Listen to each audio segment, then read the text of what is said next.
इसके पूरे देश में 35 शाखा कार्यालय हैं, ब्रांच ऑफिसेज हैं, और वो 5 रीजन्स में डिवाइडेड है। तो हमारे उत्तरी क्षेत्र में, नॉर्दर्न रीजन में 6 ब्रांच ऑफिसेज हैं। उन सभी के सर्टिफिकेशन ऑफिसर्स, जो साइंटिफिक ऑफिसर्स सर्टिफिकेशन और स्टैंडर्ड प्रमोशन का काम करते हैं, उनके साथ एक रिव्यू मीटिंग भी है और एक ब्रेनस्टॉर्मिंग सेशन भी है, जिसमें हम लोग जो काम कर रहे हैं उसकी समीक्षा भी करते हैं और आगे और कैसे काम को बेहतर बनाना है उसके बारे में भी चर्चा करते हैं। आपका भी ब्यूरो ऑफ इंडियन स्टैंडर्ड है, लास्ट टाइम और एक प्रेस कॉन्फ्रेंस हुई थी जहां पर आपने कुछ रेट्स डाले थे, सीजर्स वगैरह हुए थे रिगार्डिंग द गोल्ड। थोड़ा उस विषय में बताइए, क्या कुछ मेनली आपका प्रोफाइल है with regard to the sale of gold?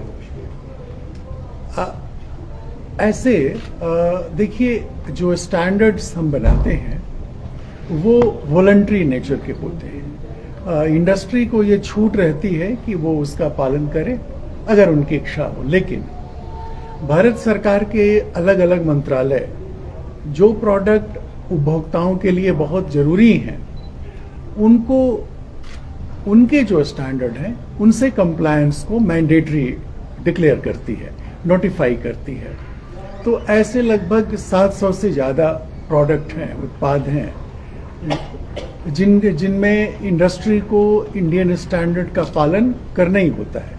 उसका मतलब ये होता है कि उन प्रोडक्ट्स पे ISI मार्क, जो BIS का क्वालिटी मार्क है, वो होना चाहिए। अब अगर कभी भी ऐसी जानकारी मिलती है कि कोई इंडस्ट्री इन प्रोडक्ट्स को इंडियन स्टैंडर्ड के अनुसार नहीं बना रही है या उन पे ISI BIS का क्वालिटी मार्क नहीं लगा रही है, तो हम रेड्स करते हैं, सर्च एंड सीजर ऑपरेशंस भी करते हैं।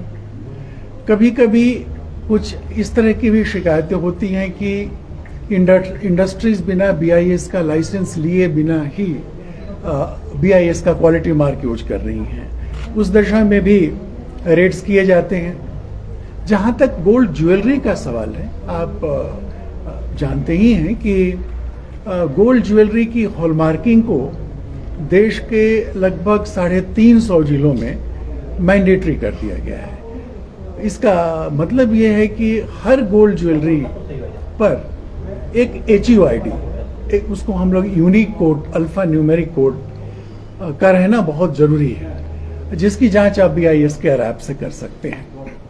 तो अगर कोई ऐसी शिकायत मिलती है कि कोई गोल्ड ज्वेलरी बिना HUID के बिना ही बेच रहा है, या BIS से, ज्वेलर्स को BIS के साथ रजिस्ट्रेशन कराना होता है, या बिना रजिस्ट्रेशन कराए ही HUID का इस्तेमाल कर रहा है, उस स्थिति में भी हम उसकी जांच करते हैं, आवश्यक हुआ तो रेड करते हैं और जरूरी हुआ तो सर्च एंड सीजर ऑपरेशंस भी करते हैं। आइडियली क्या होता है, जब भी अगर हम ACP की भी यहाँ पर एग्जांपल दिए थे, वो अक्सर अवेयरनेस करते हैं, या कोई भी डिपार्टमेंट हो पहले अवेयरनेस करता है, क्योंकि अवेयरनेस एक बहुत जरूरी है।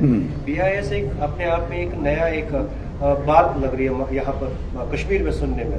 तो अवेयरनेस, आप तो डायरेक्टली आप रेड्स पे जा रहे हैं, अवेयरनेस को लेकर क्या आपका कोई प्रोग्राम था, कुछ किया या कोई प्लान है आपका? रेड्स करना हमारा इम्पोर्टेंट काम नहीं है। जैसा आपने बिल्कुल सही कहा, हमारा असली काम लोगों में जागरूकता पैदा करना, अवेयरनेस क्रिएट करना ही है।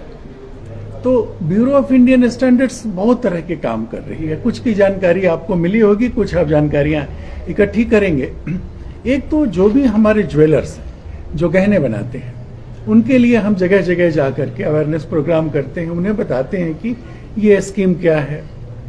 आम उपभोक्ताओं के बीच में भी सोशल मीडिया के जरिए, प्रिंट मीडिया के जरिए प्रचार करने की कोशिश करते हैं।